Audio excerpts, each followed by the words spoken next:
हरिओम। जैसा कि आप जानते हैं कि सरकार द्वारा ड्राइवर के लिए जो 3 कानून लाए गए हैं उस पे ट्रांसपोर्टर ड्राइवरों ने हड़ताल कर दी है। लगता है आपके लिए समस्याओं से भरा हो। यदि वक्त रहते समाधान की दिशा में कुछ काम कर लिया जाए तो समस्याओं से निपटा जा सकता है। जीवन में क्या क्या समस्या आ रही है, क्या क्या समस्या आ सकती है, वर्तमान में क्या चल रहा है, ये बताने वाले लोग तो बहुत हैं, लेकिन समाधान क्या है ये बात बताने से लोग अक्सर चूक जाते हैं, या यूं कहें कि आपको बताना ही नहीं चाहते।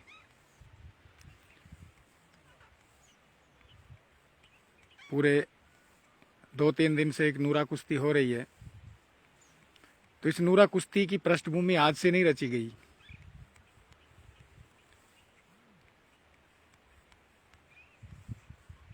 कई दिन पहले से मैदान में बिसात बिछाई जाती रही है।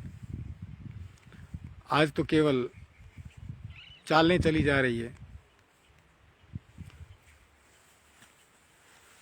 सभी को हरिओम। आशा है कि आप खुश होंगे और खुश रहेंगे, और आप सदा खुश रहें, सही सलामत रहें। इसी दिशा में हमारे प्रयत्न पिछले कई सालों से चल रहे हैं। जैसा कि आप सब जानते हैं, नमस्ते विलास जी, जैसा कि आप जानते हैं कि पूरे भारत में ट्रांसपोर्ट ड्राइवरों की हड़ताल चल रही है और ये हड़ताल आगे भी बढ़ेगी। अब सवाल ये आता है कि आखिर इसकी ज़रूरत क्यों पड़ी। सरकार भी जानती है, हम भी जानते हैं कि एक ड्राइवर जिसकी सरकार की तरफ से सैलरी मात्र 10,000 रुपये है, स्किल्ड लेबर के तौर पे 10-12-15 हज़ार रुपये है। अब इतनी सैलरी में वो परिवार का पेट पाल रहा है। यदि उससे कभी दुर्घटना हो गई तो वो व्यक्ति लाखों रुपए जुर्माना नहीं भर सकता। वो सब अपने आप ही बता रहे हैं कि अगर हम वहाँ रुकते हैं एक्सीडेंट के बाद तो लोग वहाँ उनको मार देंगे, क्योंकि लोगों में इतनी सोशल सेंस नहीं है, कॉमन सेंस नहीं है। तो सरकार कह रही है कि हिट एंड रन ना हो, इसलिए वो ये कार्यक्रम आगे बढ़ा रही है। किंतु थोड़ा सा पीछे चल के देखें तो लगभग 5-6 साल से कई संगठन ड्राइवरों को लामबंद करने में लगे हुए थे। हमारे संपर्क में भी कुछ लोग आए थे कि ड्राइवरों को पीएफ दिलाया जाएगा, उसके लिए लड़ाई लड़ी जाएगी, कानूनों में बदलाव किए जाएंगे, सभी ड्राइवरों को एक करना है, वगैरह वगैरह। ड्राइवरों के डाटा इकट्ठे कर रहे थे, उनके बीच में मीटिंग कर रहे थे, भाषणबाजी हो रही थी, और धीरे धीरे करके एक गैदरिंग इकट्ठी की गई। ड्राइवरों को यह आभास दिलाया गया कि तुम्हारा भी कोई लीडर है, तुम्हारा भी कोई बॉस है। अब आज जो काम चालू हुआ, कि आखिर सरकार को ऐसी जरूरत क्या थी। तो वास्तविकता क्या है कि सोशल मीडिया पे भी कुछ लोग एनालिसिस करके बहुत पहले से बता रहे थे, बहुत पहले से लोग बता रहे थे कि फूड क्राइसिस आएगा। तो फूड क्राइसिस लाया कैसे जाए। या तो भोजन पैदा ही ना हो, तो इस देश की मिट्टी में, इस देश के किसानों में, जलवायु में, बीज में इतना दम है, गोमाता में इतना दम है कि खेत को खाली नहीं छोड़ सकते, नहीं रहने दिया जा सकता। यदि ये बिजली देना बंद कर दें, इरिगेशन बंद कर दें, तो फिर इनकी कंपनियां भी बंद हो जाएगी, तो फिर दिक्कत हो जाएगी। तो फिर क्या तरीका अपनाया जाए। ट्रांसपोर्ट बंद कर दिया जाए। अब ट्रांसपोर्ट जब बंद हो गया तो माल गोदाम में या किसान के खेत में या दुकान में बंद होके रह गया। अब ये फूड क्राइसिस लाने के लिए पहला चरण है, वरना इतनी संख्या में कम से कम ड्राइवर जो जाम लगते ही एक दूसरे से आगे होड़ लगा के भागते हैं, उन्होंने चक्का जाम कर दिया। ये एक दिन की तैयारी का खेल नहीं है।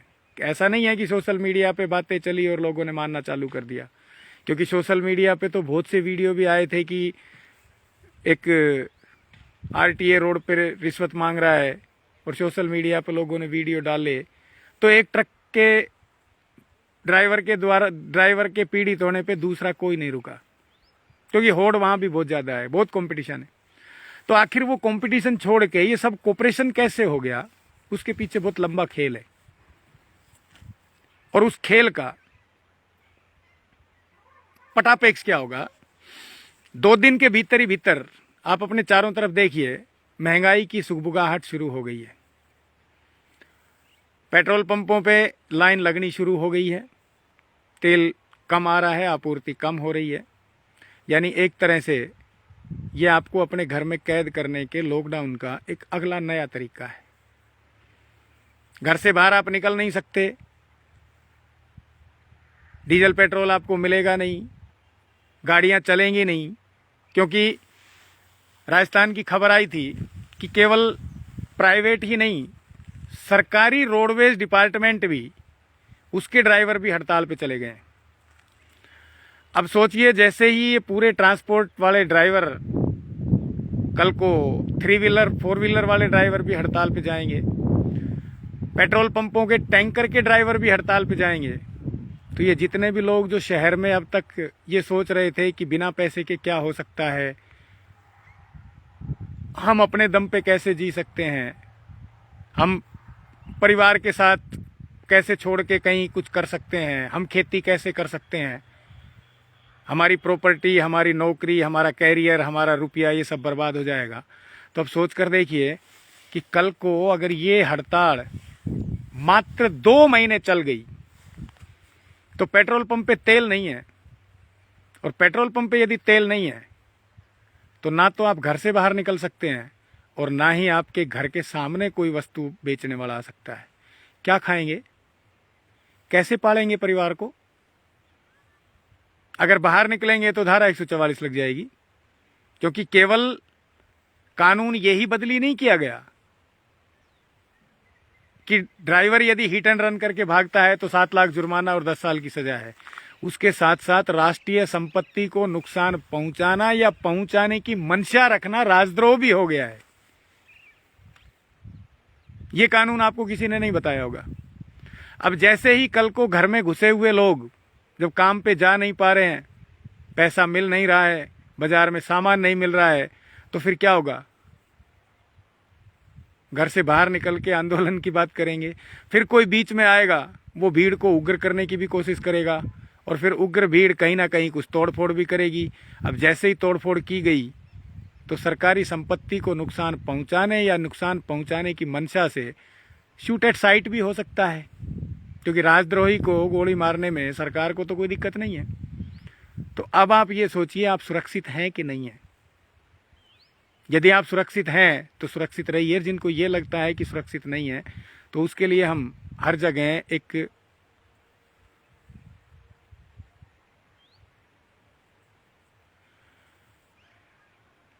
ज्ञानेंद्र जी महान है आप, तो आपके खेत में सारी व्यवस्था है, और यही आपके खेत जैसी व्यवस्था बनाने के लिए हम पिछले 3 साल से इन लोगों को समझा रहे हैं कि भैया ये जो न्यू वर्ल्ड ऑर्डर और जो भी दुनिया भर के ड्रामे चल रहे हैं उससे निपटने का सिर्फ एक ही रास्ता है कि अपना उगाइए और अपना खाइए, अपना पहनिए और अपना बनाइए, जो भी चाहिए वो एक समूह में इकट्ठे होकर खुद करिए।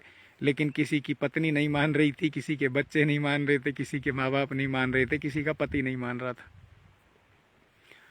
आपको बहुत बहुत साधुवाद कि जो आपके खेत में सब कुछ है, आपने मेहनत की तो उसके आधार पे आपने पूरा रिजल्ट दिया, अपने परिवार को आप बचा के रखेंगे।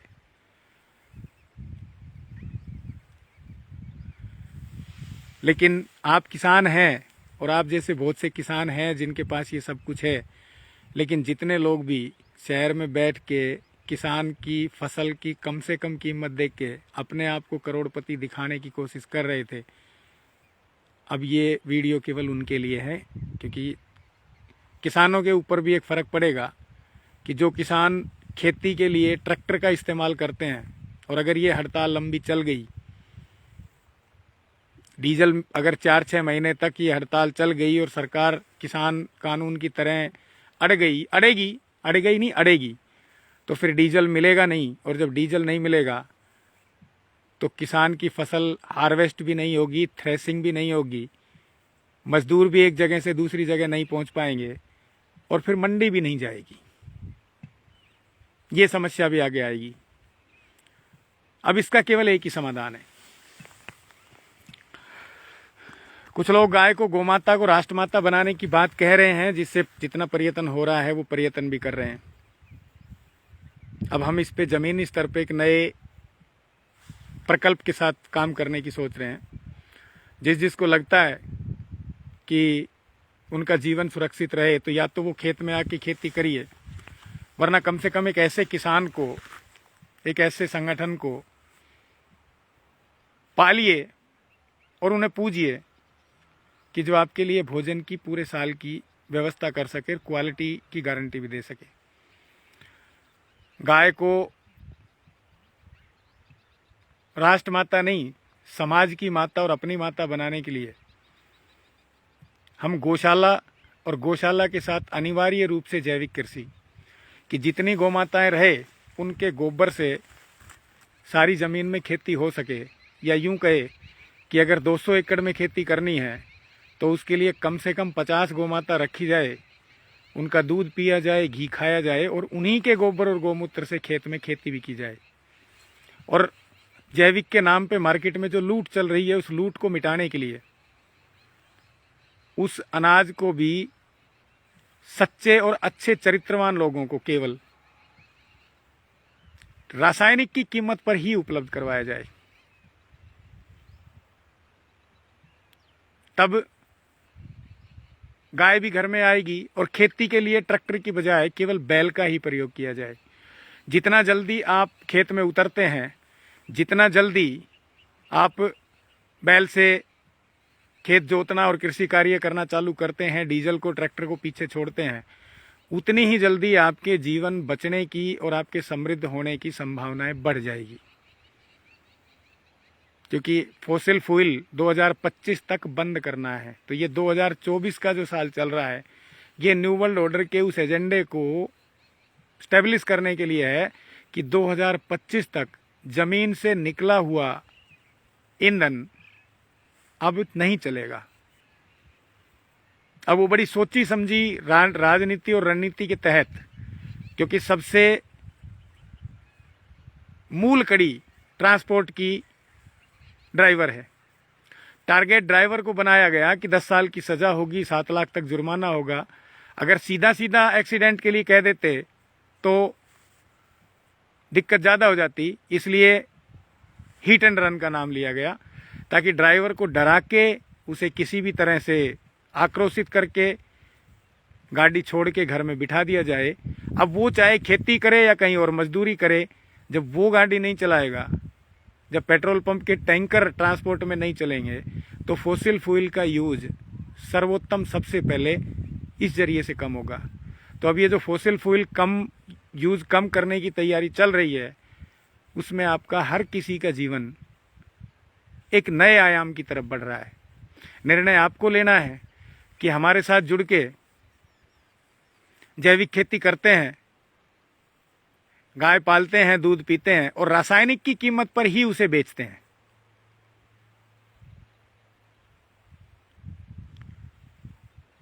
भाई ज्ञानेंद्र जी, जमीन लाखों एकड़ पड़ी है लेकिन पानी नहीं है, तो देखिए अभी हमारी क्षमता भी नहीं है कि वहाँ पानी पहुँचाया जाए या खेती की जाए, क्योंकि वर्तमान में तो उतना ही किया जा सकता है जितना प्राकृतिक रूप से संभव हो। क्योंकि पानी तो अगर यही काम चलता रहा, इसी तरह से अगर ज़मीन से पानी का दोहन किया जाता रहा, तो आने वाले 10, 15, 20 सालों में शायद पूरी धरती में 2 या 3% जगह ही पानी बचे, बाकी पानी बचेगा नहीं। और ये पानी बचे इसीलिए अत्यधिक दोहन का प्रोग्राम बंद करके एजेंडा डीपॉपुलेशन चल रहा है। चिंता मत करिए, 2-1 साल बाद, 3 साल ज़्यादा से ज़्यादा है, दुनिया भर की वो ज़मीन भी खाली पड़ी मिलेगी जहाँ पानी बह रहा है, नदियों के किनारे भी खाली मिलेंगे। टेंशन मत लीजिए, 2 साल जैसे तैसे करके ज़िंदगी गुजार लीजिए। और बाकी विस्तृत चर्चा के लिए जो वीडियो का डिस्क्रिप्शन है उसमें मैंने टेलीग्राम ग्रुप का लिंक डाल दिया है। अब जिस भाई को भी अपने सवाल जवाब करने हों, जो भाई भी कुछ बताना चाहता हो या कुछ पूछना चाहता हो, तो रात को 8 बजे वो टेलीग्राम पे आमंत्रित है। फसल बचाओ, नस्ल बचाओ, ये तभी हो सकता है जब देसी बीज से, देसी गोमाता के गोबर से खेती होगी और उसी से नस्ल बच सकती है। रासायनिक भोजन से या केवल प्रचार से नस्ल नहीं बचेगी। केवल रुपये के पीछे भागने से, प्रॉपर्टी बचाने से या नारे लगाने से फसल नहीं बचेगी, ना नस्ल बचेगी।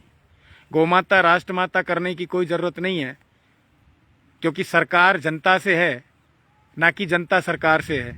इसलिए किसी भी वस्तु को, किसी भी पशु को, किसी भी वृक्ष को, किसी भी सरकार से सर्टिफिकेट लेने की ज़रूरत नहीं है, क्योंकि यदि जनता नहीं रही तो सरकारें भी नहीं रहेगी, और अगर जनता रही तो सरकारों की कोई आवश्यकता नहीं है।